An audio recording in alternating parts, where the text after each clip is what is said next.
Welcome back to episode 129 of the Disorganized Wizard Club podcast. My name is Alex. I'm here as always with Adam. Hello. And Cam. What's up? And we're a group of auto-based players that play just about anything and everything we can qualify for. We talk about decks, tournament stories, just about anything to help you and ourselves get better at Magic. No doubt. And if you yourself are getting better at Magic and you want to test your skills... Oh, yeah. Come to the DWC Organizational this Sunday. May 12th, noon Eastern Standard Time. Yeah, we're hosting a tournament. It's on Arena. It's standard best of 3. I'm going to be running it, so you can register. It's for all patrons. If you're a patron, you just, auto entry into the tournament. If you want to become a patron, check us out at patreon.com/DWC Podcast. And yeah, it's open to all patrons, so it's $1 to be a patron, for the lowest tier. Yeah. The low cost of $1, you can get yourself into this tournament. First prize is a box of War of the Spark. Yeah, we'll ship it to you wherever you are. Decklist submissions due Saturday, May 11th at 11:59 p.m. Eastern Standard Time. Yeah, I mean, I'm not going to be super stringent. I'm not going to be like, decklist submission is closed. But I want them Saturday night so I can go over them and get them all ready and make sure that the people who are registered submitted deck lists and yada, yada, yada. So, because I'm running this thing just solo at my desktop because other people have work and things to do. So, yeah, so please, help me out here. I've obviously never run a tournament before. Actually, when I was a PhD student, I worked at a card store part-time for a while. So I did do that, if I can use Wizards Event Reporter, then I can do anything. Are you going to get everyone in a Discord channel and do the obligatory cringy beginning of a local tournament judge speech? All right, this is a standard tournament, so I shouldn't see any force of wills. If you need anything, just raise your hand. And yell, judge, in your outside voice. Man, paper tournaments are great. But yeah, so it's an arena tournament. Second place is you can pick a play set of Shocklands of your choice from Guilds or RNA from the most recent set. We'll send you a play set, so you can pick the most expensive one or ones you need or whatever. Yeah. In third and fourth place, we're going to do pricing based on attendance. But yeah, it'll be something. We'll either mail you some stuff or you can win some store credit.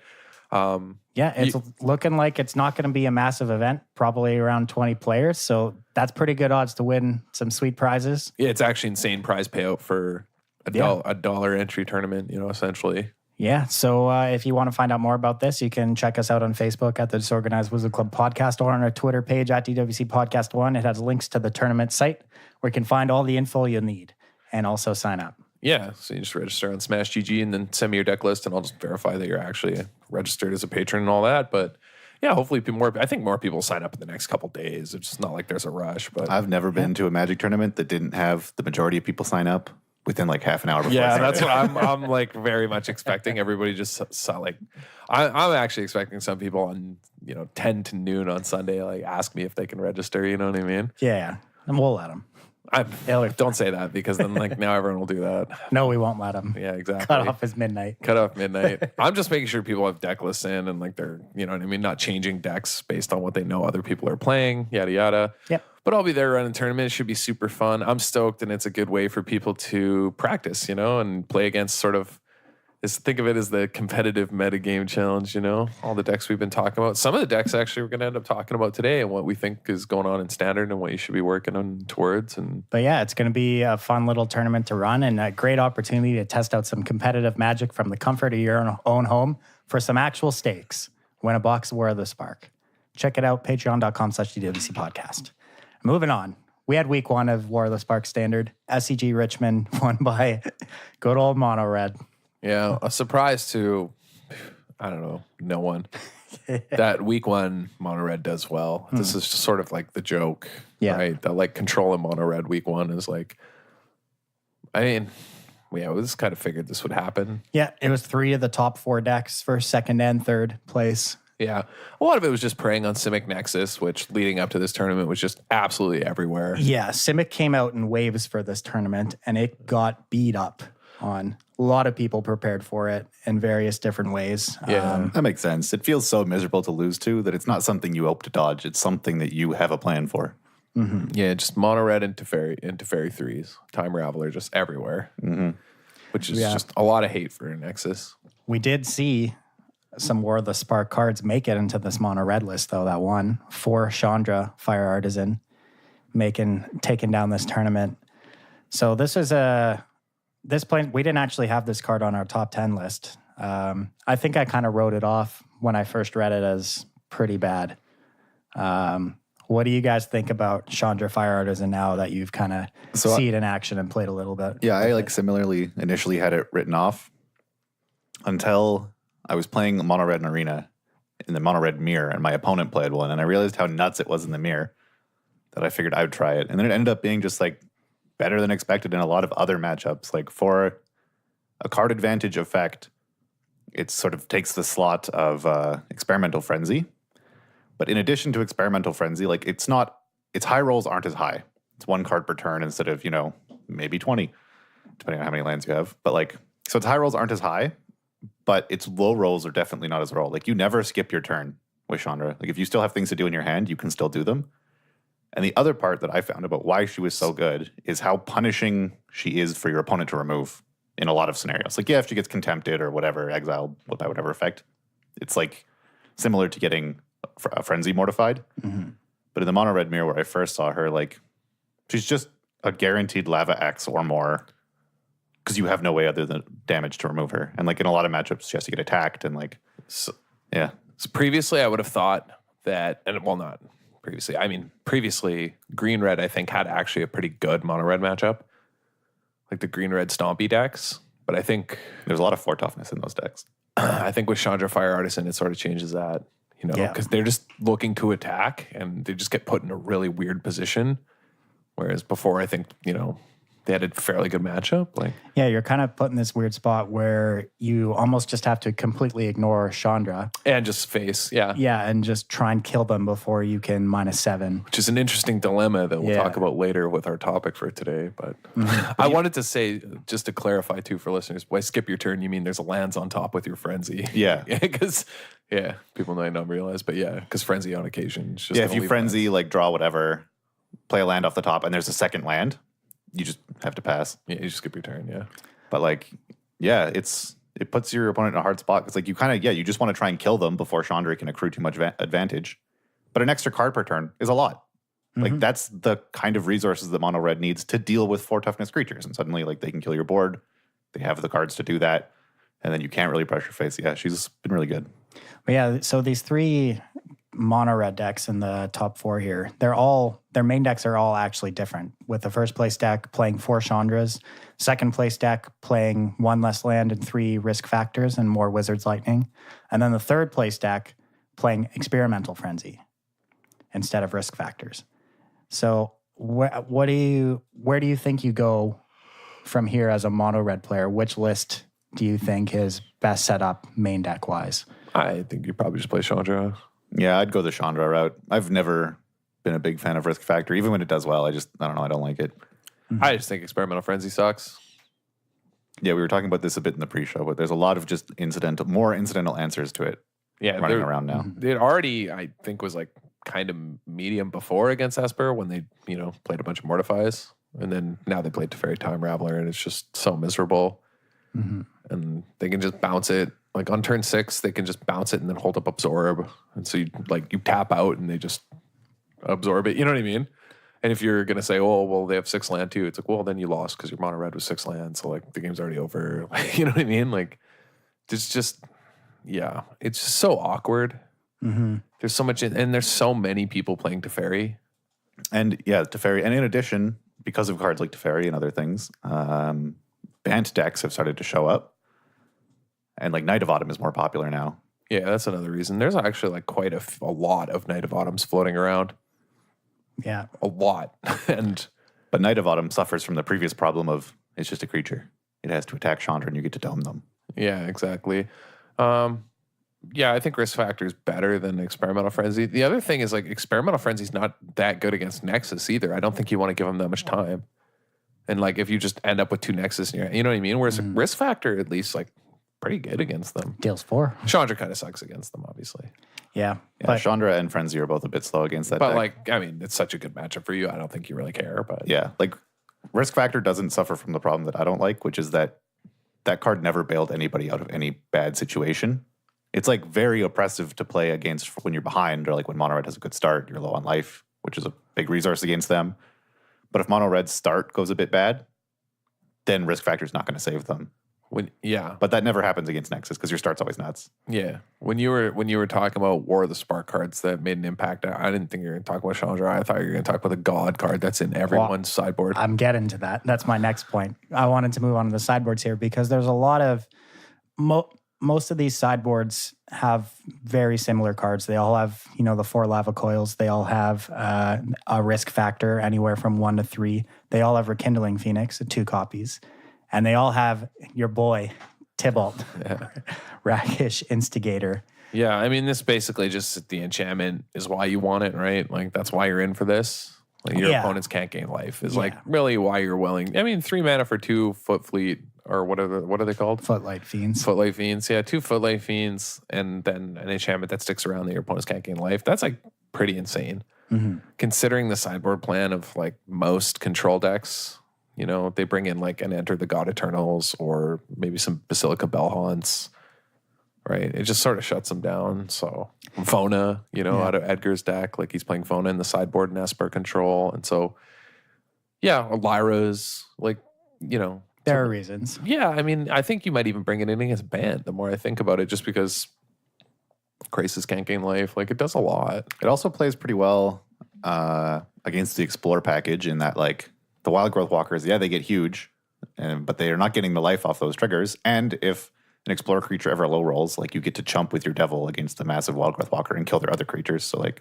Yeah, and you can burn them out from there. Yeah, I don't know if I'd bring it in. It might be too slow versus them, but... Could be, yeah. Yeah, maybe. Darfleet Daredevil as well, like in like a lot of lists, which is smart, because it's insane in the mirror. Mm-hmm. I think that's mainly why it's there, right? Yep. Yeah. Mirror match. Like, unbelievable in the mirror. Yeah. It's like you in the mirror, you bring in Rekindling Phoenix and Direfleet Daredevil, basically. Mm-hmm. But then it gets awkward because, like, do you bring in Lava Coils then because you think they're going to? Oh, to bring in Phoenix? And you try and go bigger. So I'm of the opinion that actually, like, in mono red matchups, like, you actually do want to always try and go more controlling. Yeah. So like, card advantage is the determining factor. Mm-hmm. I've seen some players decide to sideboard out their Fanatical Firebrands and their Pyromancers. Yeah. In favor of, bigger, more impactful spells and not cards that just die to a Chain Whirler. That is definitely how you lose games, is you, like, have no other play but X1s, and then you get Chain Whirlered. Mm-hmm. Yeah, whereas, like, bringing in Darfleet Daredevil, Rekindling Phoenix, Lava Coils seems pretty good. Yeah. If you had Experimental Frenzy in the sideboard, I'd bring it in for sure in the mirror. Because then you just point all your burn at creatures until you play your Experimental Frenzy and then just win the game from there, right? Yeah. So Frenzy's insane in the mirror, no doubt. Chandra also obviously not coming out in the mirror. Yeah, no, Chandra's wild. Yeah, unbelievable. So so beyond the mono red decks that topped the standings in this tournament, we also had a couple Esper control in the top 8. What do you guys think of these Esper lists? Yeah, I think they're really good. Yeah. Which one do you like, the more Planeswalker diverse version in Zach Allen's list, or do you like the double Teferi list from Edgar? I think it's just matchup dependent. Like, it's just how you end up rolling on the matchup lottery. Because, like, against the more mid-rangey decks, like, I think you'd rather have, like, Liliana and Narset. Because it's, like, better against Hydra Crisis decks. Mm-hmm. Whereas against Nexus and other control decks, you just want the 6 Teferis, right? Yeah. Like, having Teferi, 3-mana Teferi against Nexus is insane, whereas Liliana, like, is nowhere near good enough in that matchup. Yeah, it's terrible. It's not even good in the control matchups. It's 6 mana. Like, yeah, you know like, I mean? it's 6 mana for a 2-2 against control. Like, it's really only good if you're playing against creatures in mid-range. Yeah. Yeah. Narset's pretty good against Nexus. I actually, like... It's good in the mirrors, too. I think Narset is just, like, an incredible card. Yeah, it's really good. If you look at, like, the Grixis control lists from the Classic, the one in the top 4 and 1-1, like, they're playing Narset, too. The same thing. This card it's just obnoxious. That's why, like, it's really good versus like, it's insane versus Nexus, actually. It's like, great versus control. It's great versus Nexus. Yeah, like, it's really good. Yeah. Yeah. So, yeah, I'm a big fan. I think Narset's, like, really, really, really strong. Mm-hmm. But I like these one of Ugins that a lot of lists have been putting into. It's just such a safe catch-all that, like, Yeah. if your head can start boring, like, giving you a board presence. Yeah. It's really good and can just sort of like snowball the game on its own in fair matchups. You know what I mean? Answers problem permanence. It does a lot. But yeah, the Esper control list, I think, is like, if you're following along or looking at the top 8 of the SCG, one is sort of just Teferi Time Ravelers and Teferi Hero of Dominaria, and the other one has, Narset and Liliana. I think it just depends on the matchups of what you're kind of expecting as far as like fair versus unfair decks. And the one playing Liliana just has like the full set of Vraska's Contempts. You know what I mean? Like it's really just sort of the classic, like I'm a control deck that's going to beat all mid-range and creature decks, Whereas the other one's sort of like teched out to try and, I think, answer the meta, like take a stab at answering the meta a little more, right? Like this is like way more geared towards beating mono red and control and combo, right? As opposed to just like fair decks. That said, it's playing more Kaya's Wrath than the other one, so. Sure, yeah. Yeah, but it's definitely, the Oath of Kaya's are very good against red, like. Yeah, but like we're not playing 4 Vraska's Contempt. Like we don't have to like do these like 1-for-1 fair tap out removal, right? Like we're playing Oath of Kaya, like D-Spark, Dovin's Veto. Yeah. Like it's, the Dovin's Veto is like there for, the problem cards out of Nexus and everything, right? So. That card just feels so safe if you're worried about your opponent resolving threats. Yeah. So it just depends on what you're looking for, I think. Yeah. So, beyond Mono Red and the Esper Control, the 2 decks that have been here all along, we had a new deck kind of pop up and have a pretty good tournament in this Bant mid-range deck played by Briska and Harlan Fear. Yeah, 2 of them in the top 8. Yeah. Very similar decks. I think their main decks are almost identical, aside from like a land or 2, and their sideboards vary a little bit, but yeah, basically the same deck. This is a deck that's leaning entirely on Vivian Champion of the Wilds. Essentially, like this is a Vivian Champion of the Wilds deck. Like you want to play Vivian on turn 2 if you can, and just grind value out of that. Out of flash, turning all your creatures into flash threats, combined with the sort of uncertainty your opponent has because you're playing 4 Frilled Mystics. You can activate Growth Chamber Guardian instead of actually playing any creature. You have sort of instant speed artifact and enchantment removal and Night of Autumn. So guard, and then you can, if you want, is sort of abuse the mana, quote unquote, mana advantage of not knowing what's going to happen, where you flash in an Oketra end of their turn and then untap, and you get to kind of quote unquote safely untap with an Oketra and just play a bunch of spells and mid-range matchups, which generally have sort of more sorcery speed answers, like Chupacabra, where they don't get to get it, and so you can flash it in against those kind of fair decks and then untap and just go nuts. You can flash in a Shalai if you have a Vivian in play, right, which is nuts. Like this whole deck is basically just built on abusing Vivian, hence the 4 copies. This is what old Wrath decks wanted to be when they grew up. Yeah. This is like a playable version of the Wrath legendary decks. Yeah. I'm a big fan of Bant right now. I think it's the best color combination in the format. I think I said that in the pre-show that I think Bant is the best of the like non-monocolored decks. And this deck, to me, looking at this deck list, it looks like they really wanted to beat Nexus, and they just really wanted to beat other creature decks.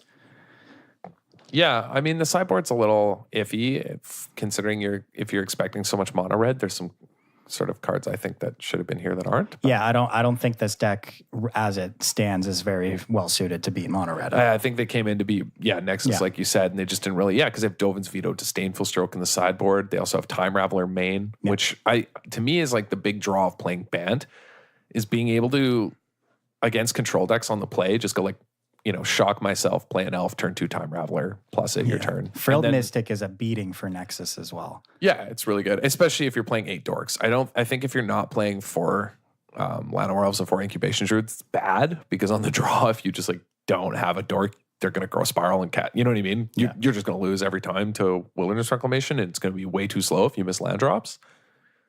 So I think Frilled Mystic's actually only good because they're playing 8 dorks. You know what I mean? Because otherwise, like, what if you don't have Llanowar Elf? Frilled Mystic's actually is terrible. They just kill you before then. I don't know. Like it counters some. Like if you have a Teferi early in the game, or you have a Night of Autumn to tag a Reclamation early, then like you just have a a 3/2 that, provides a clock and also can counter something that's pretty key. Yeah. I mean, like 2 Knight of Autumn main is like not really what I'd be hoping on. But yeah, like I just mean without all the dorks, it's way too slow. Like the fact that you have some 0 power dorks and like your elves are always like 1 power.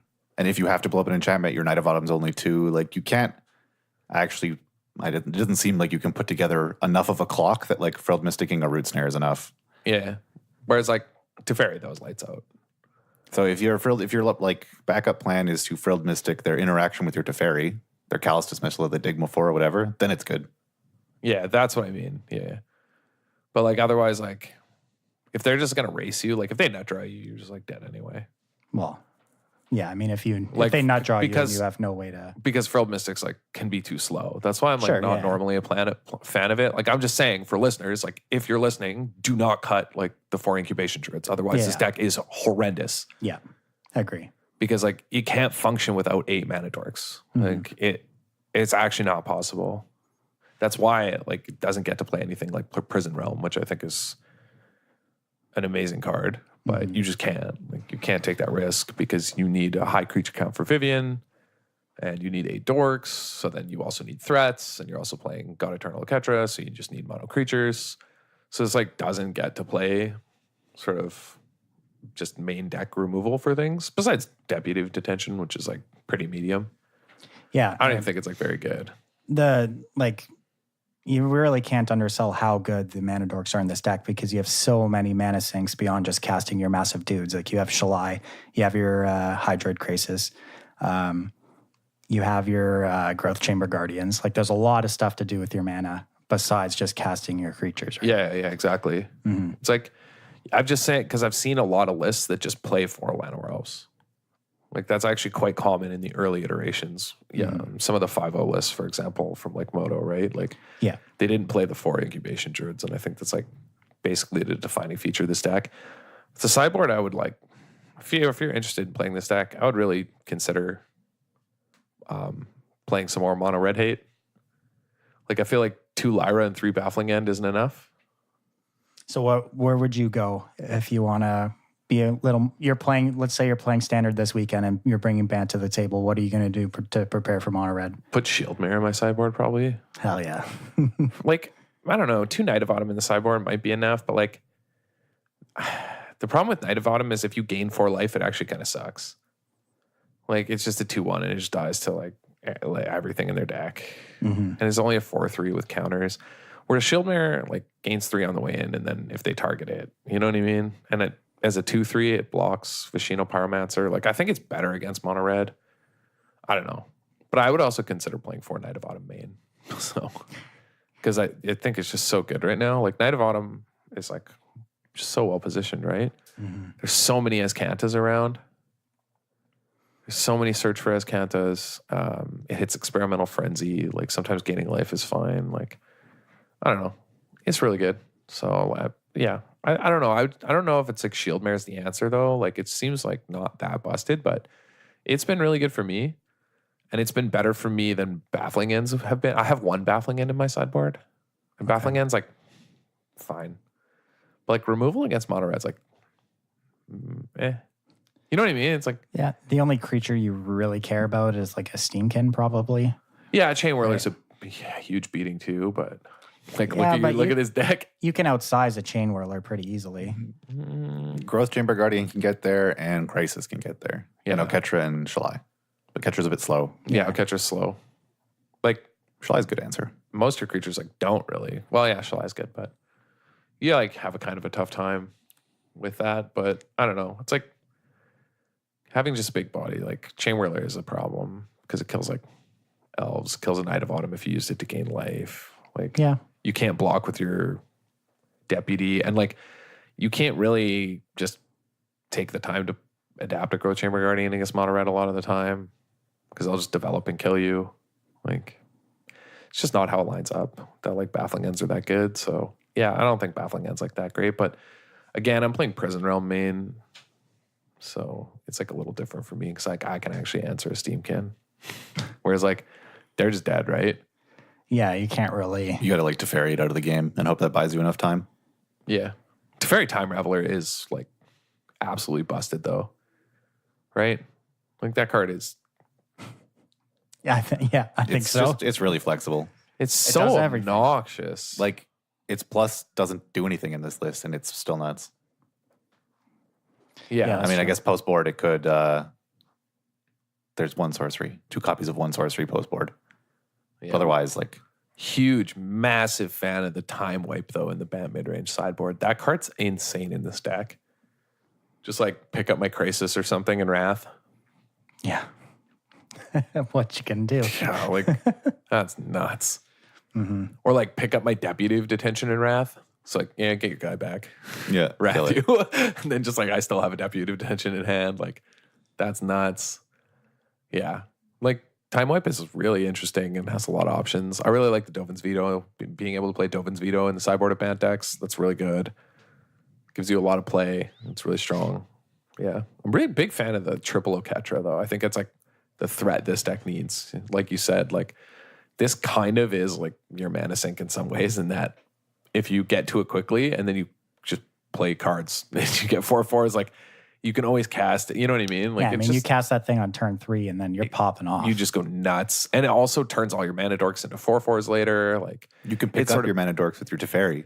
Make a 1-mana 4/4. so that play actually comes up a ton. If you've been playing Bant midrange decks with Teferi at all, this play pattern happens constantly. Yeah, I imagine And- you have a lot of good ETBs that like you might want to make a different choice later. yeah, and you like don't see it all the time right away. Where like you'll have like 8 mana or 9 mana, and you top deck and you're top decking, and maybe you only have a Merfolk Branchwalker, right? And you're just like, oh, I don't know, like what to, but they're top decking too. You're like, wait, like I can attack them and then just like replay this Branchwalker and draw a card. You know what I mean? Yeah. With the Teferi, which is like nuts when you're top decking. But also, yeah, like you said, having Night of Autumn, all these other things, like really lets you abuse Yeah. Teferi. Yeah, outside of using Teferi to like keep your opponent in check, just like in top decking scenarios, like I drew a Teferi. That means I also redrew this 4/4 Crisis on board, and it's going to be like a 6/6. Like Yeah, picking up Crisis even is nuts, right? yeah, So yeah, no, Teferi is like just in these kind of decks is just absurd. oh, you can pick up Frilled Mystic. Yeah, Then what are they going to do? yeah, no, exactly. Yeah, exactly. You draw a card and pick up a counterspell. You know what I mean? Like this is a deck that when it gets ahead, it's over. You know what I mean? Like they literally just lock you out of the game because you can't play anything relevant anymore because they'll counter it. And if you just play non-relevant things, they just let it slide and then just develop their board. You know what I mean? Like this is a deck that when it gets ahead on mana advantage and can protect itself, you actually can't win. Like this deck assembles lock pieces. I've done it to people. I've done it to people playing Bant midrange a lot and different builds of Bant midrange. They're actually it's kind of funny. Like most of the Bant midrange decks are capable of sort of developing this.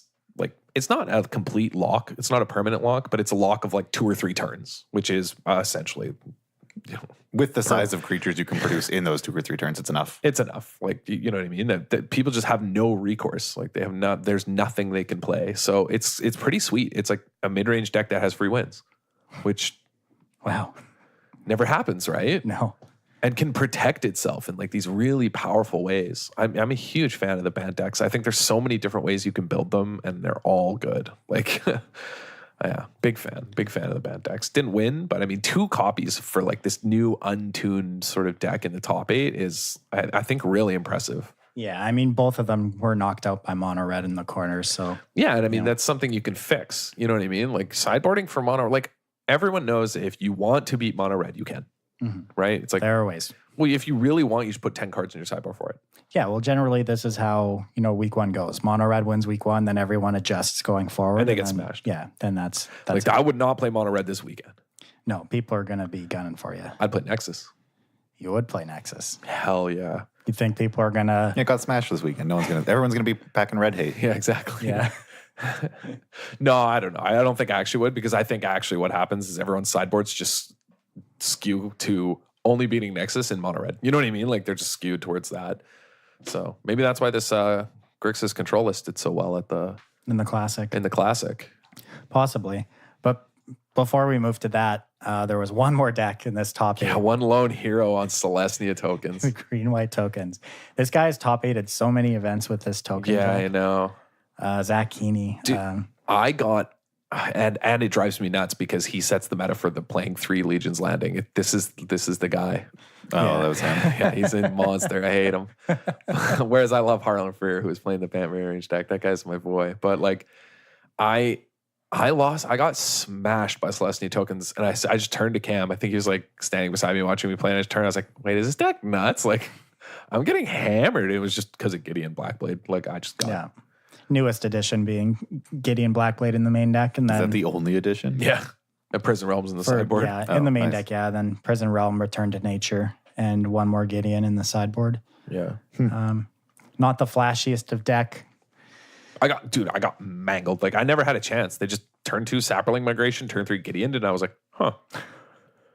And like, they were on the play, and I was like, huh. And then they, I don't know, played something else. Didn't matter because I just guide to Gideon. But That is the bit I tried playing with Gideon. The issue was like you didn't have 2 cards to protect him. Like you didn't have 2 1-drops or your 2-drop got removed or something. And yeah, like having token producers, like for example, Sapperling Migration or some single card that puts multiple bodies in front of your Gideon gives you the time to put more bodies so that people like can't attack him immediately. And then he just runs away with games. Mm-hmm. Yeah, I like that Gideon solves. Well, it gives you more game in one of your worst matchups being Esper Control.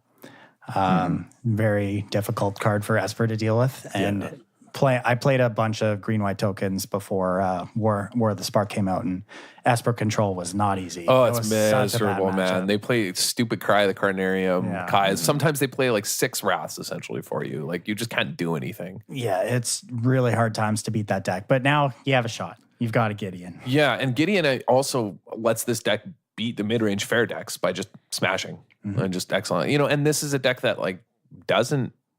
You would think that Teferi Time Raveler is really good against it, but like they don't really care if you bounce a token, you know, because then the token just kills Teferi. Like the Sapperling Migration, like isn't trading evenly. Yeah. So yeah, like they can do a lot. I mean, it is annoying that Conclave Tribunal gets bounced by Teferi, but yeah, March Flower Flourish is still the Splinter Twin in standard. But Man, Gideon Blackblade giving Amara indestructible. That's a sweet combo. yeah, that is actually sweet. You just get to attack I bet indiscriminately with Amara. I bet that also helped the mono red matchup a lot. Gideon? Yeah. Yeah, just give huge link. Give your locks it on lifelink. Give something lifelink. And we all know that like mono red can't beat elephants, right? Like multiple elephants is lights out for mono red. Yeah.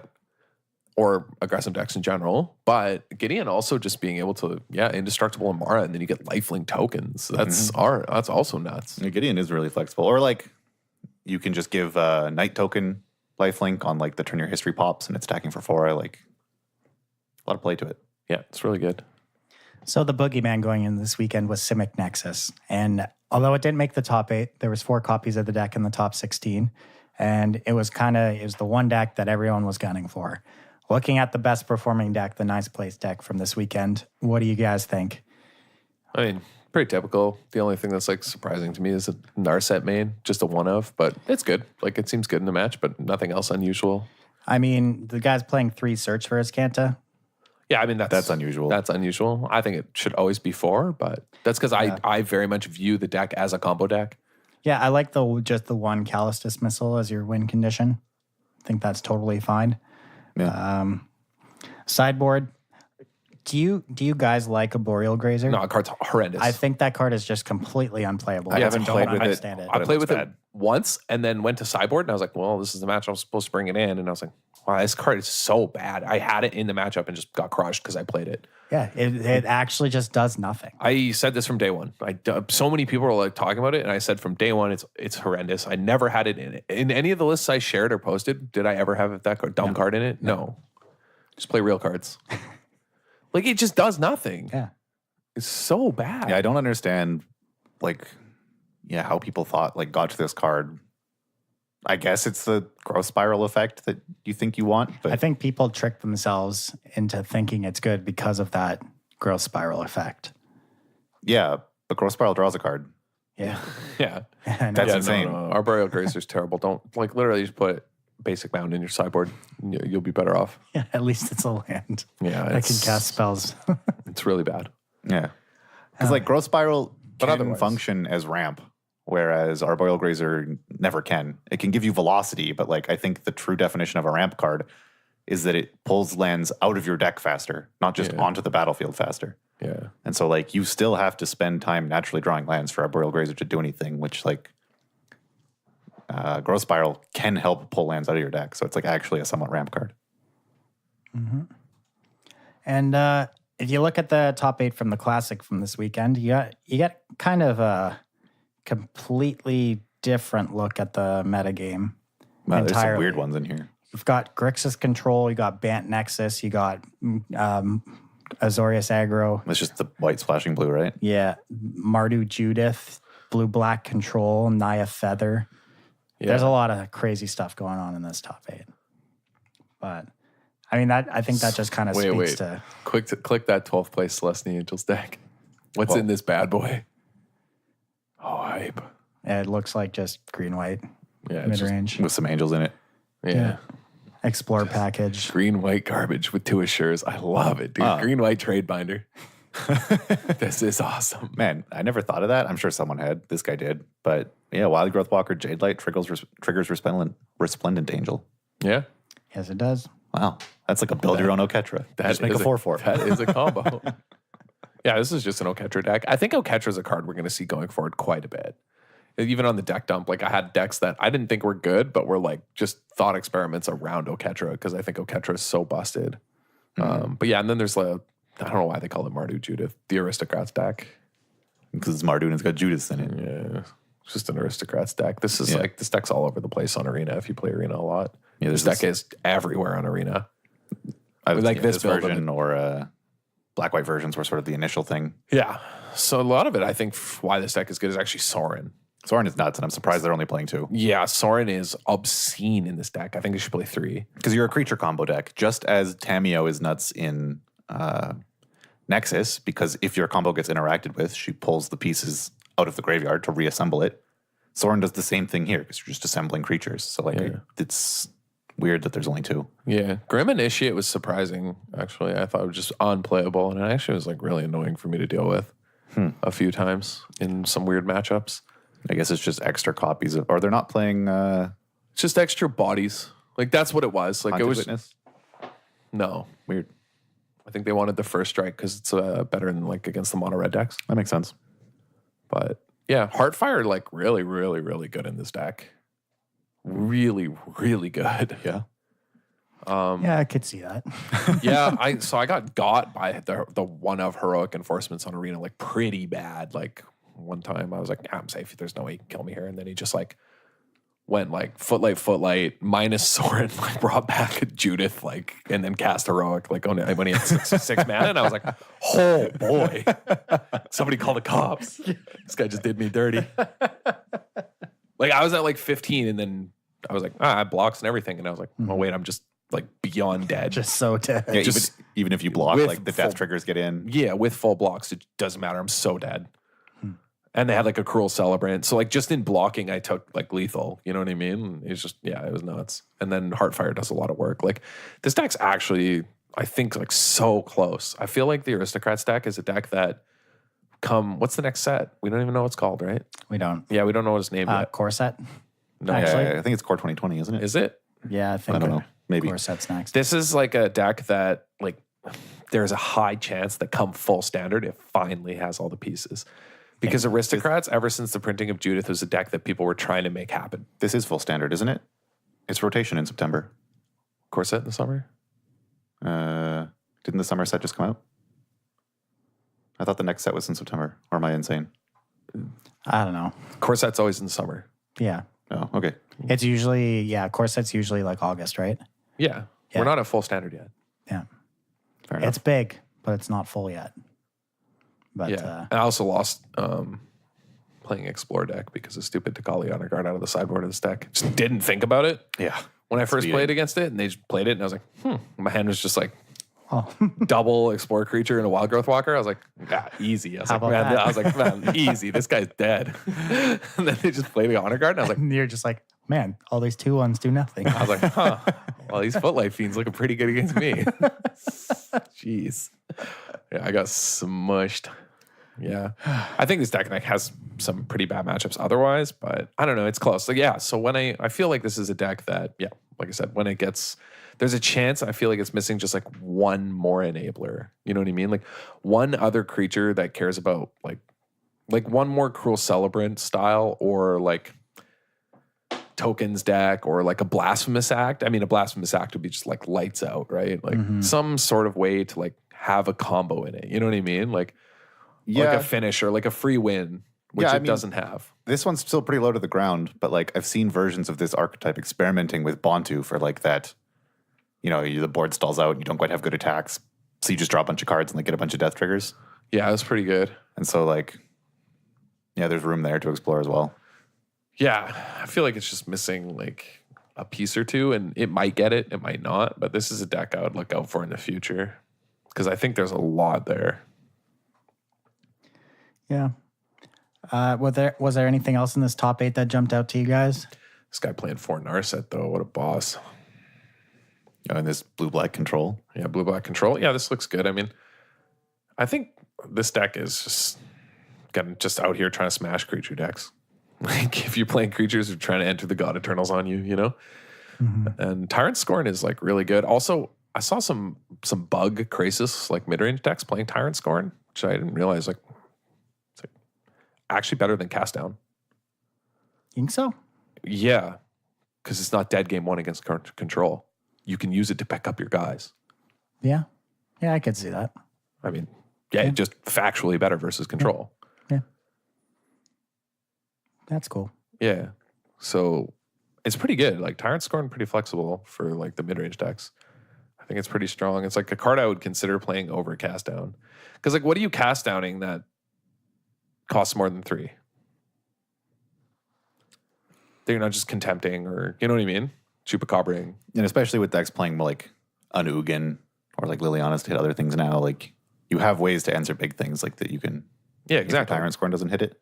Yeah, exactly. Whereas like Tyrant Scorn and Control is in dead game 1, and that's like a huge plus for you in that deck. I think I was trying Tyrant Scorn in some mid-range deck, and my opponent played a Hostage Taker.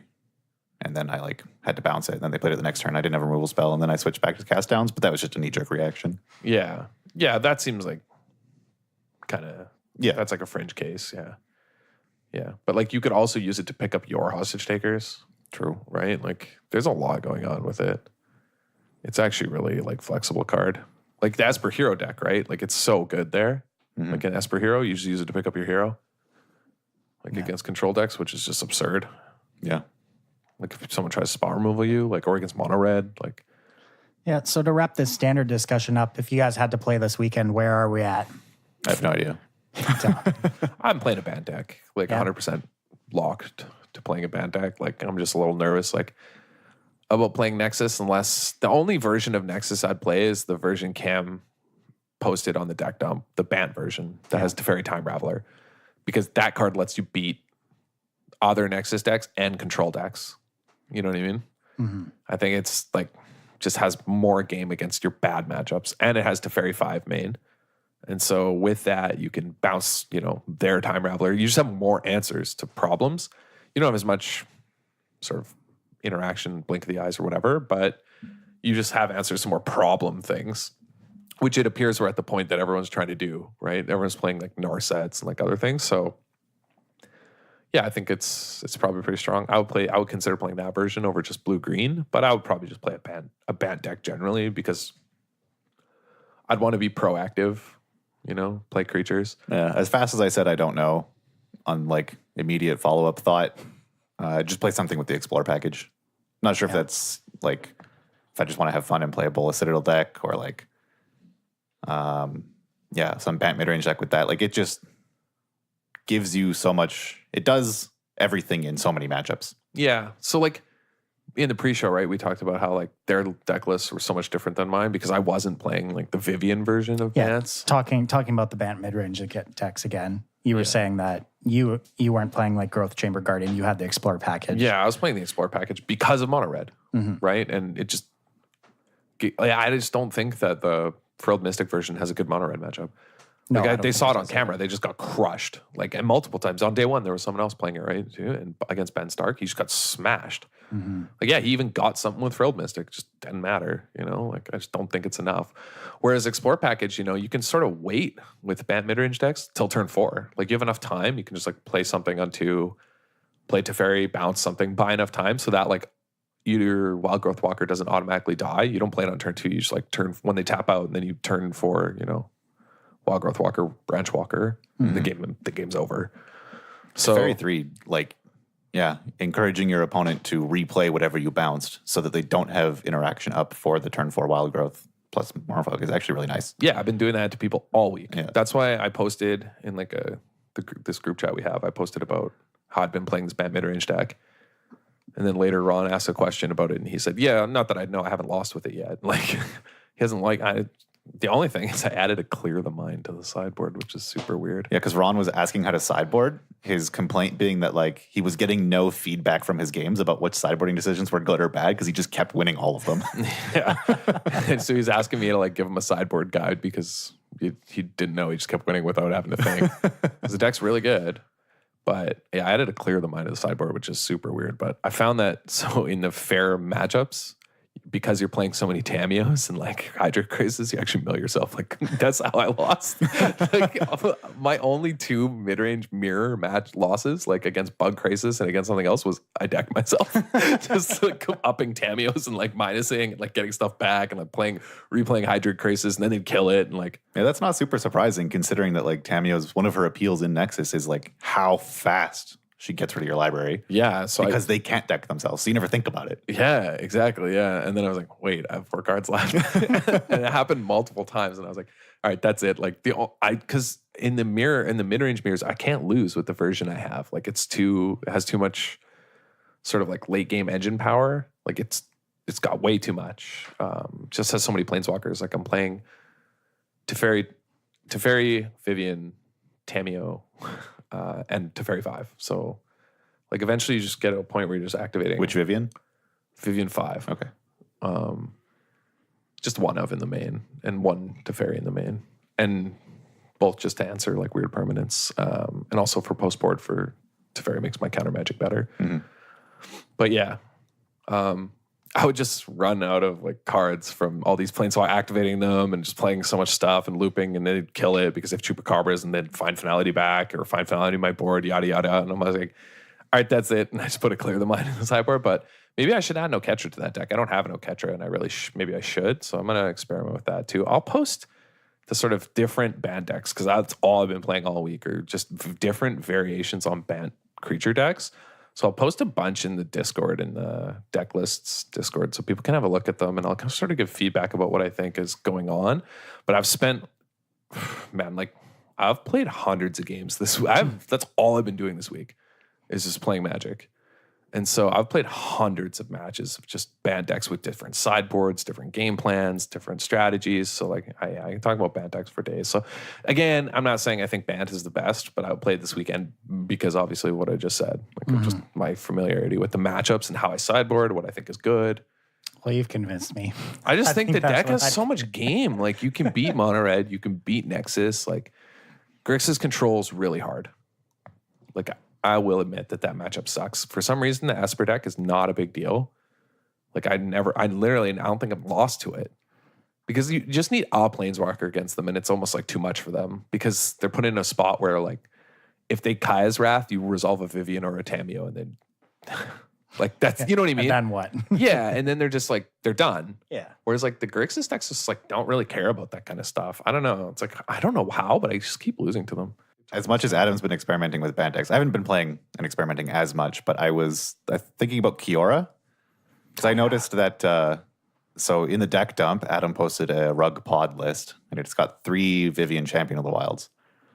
And I thought that Kiora's got to just be like way better in that. Like your Rekindling Phoenixes either being cast or coming back, draw a card. Most of the big things you pod for, draw a card. It untaps Vannifar, so you can pod twice. Yeah, that's insane. Yeah. So like she's like ramp to like help reach this amount of board state to start potting. So like I thought she just had to be better there. Wanted to go and try it. and realized that I didn't have enough mythic wildcards and had 0 Vanifars. Damn. So instead, I just started playing Kiora decks, just trying to see like if this card's actually good. Tried a bunch of different things. I think the best one was just like a rug list. It has some issues because you don't have a lot of options for removal because you're just trying to slam huge things. But it was basically just like 4 Elf, 4 Incubation Druid, 3 Kiora. It could be 3 or 4. And then Rekindling Phoenixes, Skargan Hellkites. Gruul Spellbreaker is a 3-mana 4-power creature that draws a card. That's really good. Ravager Worms is removal because whichever mode you pick, it's got 4 power. But the real card that played insanely well, and which is, I think, it's maybe not quite good enough for this standard, but people should keep on their radar, is Sarkhan. Because you can curve Kiora into Sarkhan the Masterless. His minus now draws a card, and then he turns Kiora into a dragon the next turn. Like, they just play extremely well together. Yeah, actually, this had crossed my mind earlier in talking about green-red and how I don't think it's like great or whatever, but I will say I played against a lot of green-red lists playing Sarkhan, and man, that card really impressed me, actually. Yeah, like it is, it's just a 5-mana 4/4, which is, a fine rate, but it attacks for so much. Like if you have Dorks and you've cast it at all early, like I've won games against Nexus or even Esper Control when they just like don't have removal for a turn and you just hit them for 8 the next turn. That's a lot. Yeah, That's a lot of damage. I lost a game to them. I won the match, but I lost a game where I was on the draw. The game on the draw where they went turn 1 Dork, turn 2 Domri Anarch of Bolas. Oh yeah, into the next turn Sarkhan. Yeah. And I was like, huh. And then the next turn you're just getting attacked for 12 in the air. Yeah, and they made a dragon. I was like, oh yeah, huh. And then they played a Chandra the next turn, and then I was like, oh yeah, I'm stat. Like there's nothing I can do. They just went turn 1 Dork, Walker that were all creatures. The fact that Sarkhan, so like a lot of these sort of utility planeswalkers aren't necessarily threats on their own. Like if their card advantage thing whiffs or if they don't have a good whatever, they just kind of sit there. But Sarkhan makes these like otherwise utility cards into threats, which is very powerful.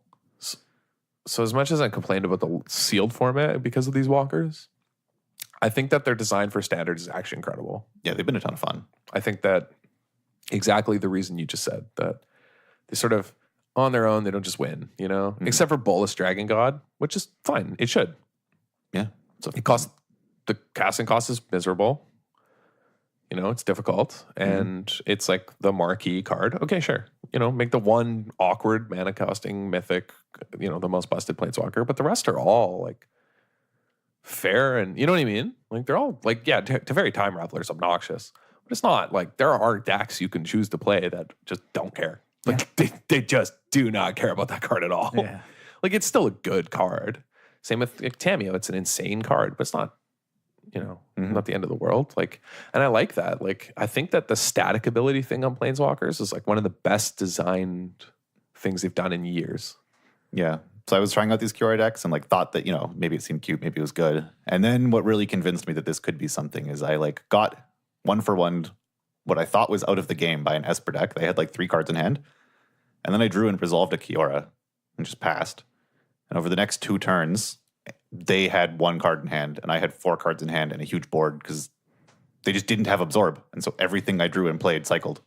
Yeah, that's... And then I just was suddenly, from what I thought was an automatic loss, was just really far ahead.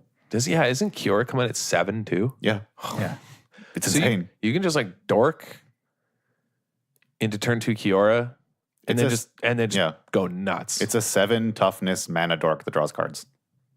Costs 3, but like you just go nuts like after that because you just make your deck built around it, right? Like you just if you wanted, you could build just a Kiora deck, right? Like you play 4 elf, 4 other dorks, right? Yeah, that's what I was doing. Either the 2 mana hexproof one or the incubation druid one, depending on what you want, and then just go nuts. Yeah. Yeah. If you cast your Krasis for bigger than being a 4/4, you get an extra card out of it. That's actually nuts. Kiora helps cast a Krasis earlier. You just float a mana, untap a land. Yeah, wow. So, man, like Rug Monsters actually sounds kind of interesting because like Skargan Hellkite drawing a card like attacking with haste is like, yeah, that's nuts. So I'm not sure exactly like what it's supposed to be. Maybe it's supposed to like go in the Ilhark deck. Maybe it's, I don't know. Like the problem is that every once in a while, like if your opponent, you have a hard time answering Planeswalkers if your opponent casts them early. Yeah, you can't win from behind, right? yeah, you can't really. Well, you can win from behind. The problem is that like you can't win from against like control decks. You can win from behind, but against like creature decks, you can't because like you. At least the versions I was playing, I couldn't figure out like what removal I wanted to fit in or how to fit it in. Like, yeah, that's the downside. Rug removal sucks. Yeah, rug removal is like, but like it's so base bad. green red. Like the only blue card I really wanted to play was Krasis. So then I was trying like a Jund list because like maybe I'll give up on Krasis because Kiora has enough card draw. Then I get to play Chupacabra. It doesn't interact super well. But you know what Chupacabra does draw a card with Kiora? Tetsamok. That's pretty funny. But I don't know. That list was, I don't know. I stopped trying because they seem to have some issues, but it's something I'm going to keep in mind. The guy I lost to playing the sort of like Sark and Domri Anarch deck, like, I mean, Domri's removal. That card's also removal. Yeah. Domri's removal if you're just playing huge idiots, you know, or just Rekindling Phoenix, you know. Sure, you run the risk of getting your token zapped, but I mean, it was still a 2 But if it doesn't get zapped, it comes back and draws a card. Right, yeah, exactly. And also, I mean, it's still a 2-for-1 if the token gets zapped after you fought. Like, you know, they had to use something on it, so it's not that bad.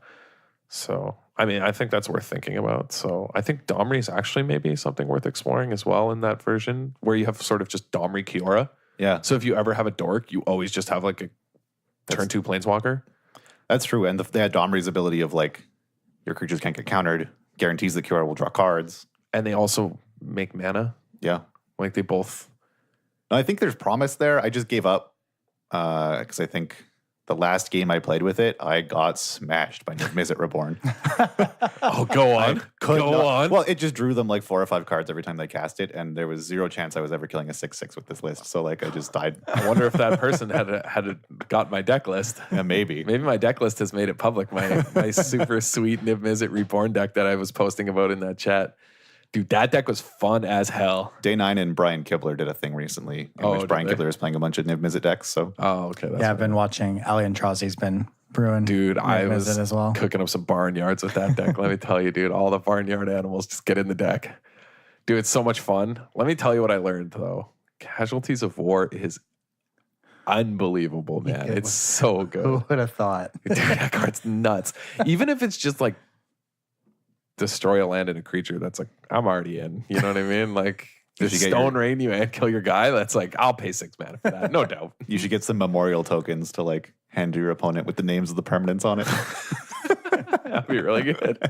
Dude, that card is like, yeah, it's hilarious. I got a bug mid-range guy because I got his Vivian, his Memorial to Folly, and his Graces. I was like, oh, baby. I was just fanning myself, you know, just sweating. I'm like, get out of it. I lost that game, but you know. Yeah, but you won the moral victory. Yeah, exactly. I was like, I don't even care what happens from here. But I had some games. I think Cam just heard me like a couple nights ago, just like burst out laughing because I like played Niv-Mizzet and then just cracked up. He like heard me from another room because I just started laughing because it was just like 10 cards I could all pick. I was like, oh man. I was like, oh, this is like, Jesus, what do I take? There was some overlap on the colors. Yeah, man, that card's nuts. I mean, you're paying some cost for playing it, but you know. Yeah. If you want It's a lot of text on that card.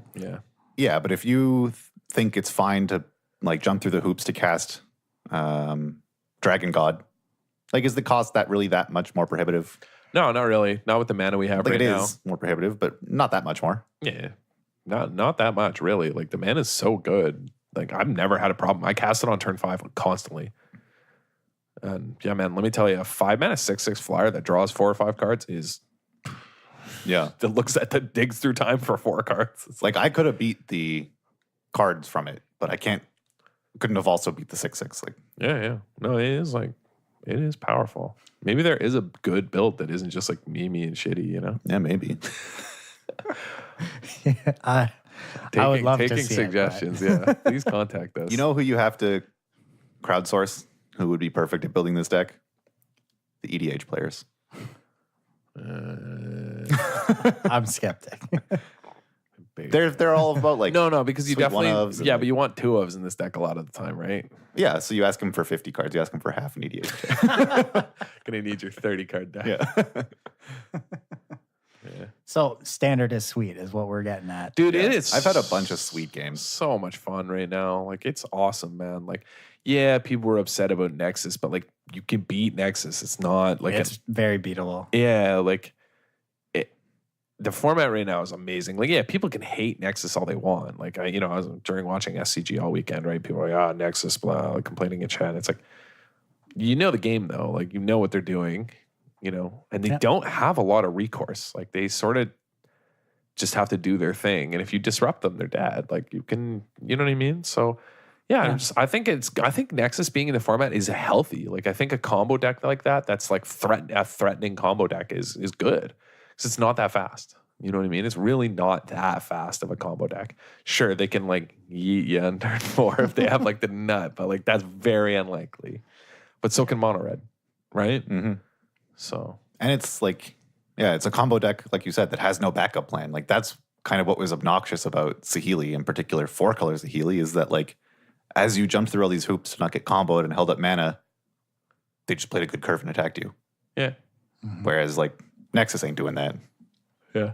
But like, I don't know, I like lots of decks. I like the blue-black mid-range decks, control decks, like the blue-black control decks. I think they're really good. I think they have tons of game to them. I think that they have good control matchups. Like, I think even if you're playing Enter the God Eternals main, it doesn't matter. You just pitch them to Chemisters Insight, right? Like, I think sort of my losses were to just like aggressive starts from other decks with blue-black where I just didn't have a Wrath. And I just lost to the Explore package, like, getting me too quickly, right? Like, as such is life, right? Like, that's how the Explore package rolls, man. Sometimes they high roll and they just like have a bunch of 4/3 Jadelight Rangers and you're just like, crap, right? Like, you just don't have a Wrath. You're sitting there like a Cry the Carnarium and it's like Wild Growth Walker that's like a 6/8 and like 2 Jadelight Rangers that are 4/3s. You're like, boy, this is such a beating. Like, that happens. But against control decks, like, I've never had a problem just playing Thought Erasure and like God Eternal Kefnet, which is obnoxious against them. Like, and if you can you playing your own counter magic and negates main, if you just buy enough time to just like resolve a Liliana and you can protect it for a turn or two, the game's over. So, and you have pretty safe answers to a lot of what they're doing. And so. Liliana, though, like, continues to just impress me more. So, like, I think I understand how good that card can be, and then it just continues to impress me in like creature mirrors. Dude, it's pretty nuts. I won a game I thought I was stone dead. My opponent was playing blue-green adapt. They had Biomancer's Familiars. And so they just kept adapting their Growth Chamber Guardians every turn and attacking me. They had 3. There was like an 8/8, a 9/9, and a, well, I don't think they can get to odd numbers, but whatever. It was like these huge, like 8/8, 10/10, 12/12. And every turn, they just get bigger, kept attacking me. And like, I had a turn where like I had to play like the 2/1, it like missed on the land, stayed at 2/1, played an elf, like cast a Krasis for 2 to gain 1 life, so that if they also attack me with a Biomancer Familiar, I could go to 1. They could put me up to 3. And then just chumped, but had a Liliana in play. And with the cards she drew every turn from chumping, I eventually like bailed me out and I won that game at like 20. Yeah. It was insane. No, she like just even the minus like sack has just been like an it's a comical blowout against me and my opponents. Like both, I've been on the receiving end, of it. Yeah. And they play it and I'm like, oh yeah, right, that's a card. I lose. Like they just minus. And I'm like, hey, how's this 6/6 Hydra taste? Like, and I got this 4/3. You know what I mean? Like no board for you, dummy. Right? And then like they just like tap 6 mana and play it. I'm like, oh. Yeah. Or the worst is if they like also have like, I don't know, like 1 or 2 Llanowar Elves sitting around. And it's like late game and they just like, you sack your huge dudes. They draw cards. You're like, oh. Also, somebody had a god in play and did it. Minus the Lily and like just tucked their god. I was like, all right. I was like, cool, man. Like, nice of you to play fair magic because I'll concede. There was a game I should have been stone dead to my opponent's Liliana, and they clearly thought they could draw cards. They had 2 zombie tokens in play, and Lily was at 4 and they minused 4. And then they sat there for a while, realizing nothing happened, and then they hit me with the oops, and then good game, and then they conceded. Oh, yeah, that's yikes. But yeah, no, standard is awesome. I would play a Bant deck this weekend. If you're playing in the DWC organizational, you need to check that out. Hit us up and register for that tournament. But if you're playing in that, I don't know what to tell you to play. I have literally no idea what anyone is going to play. No one's told me.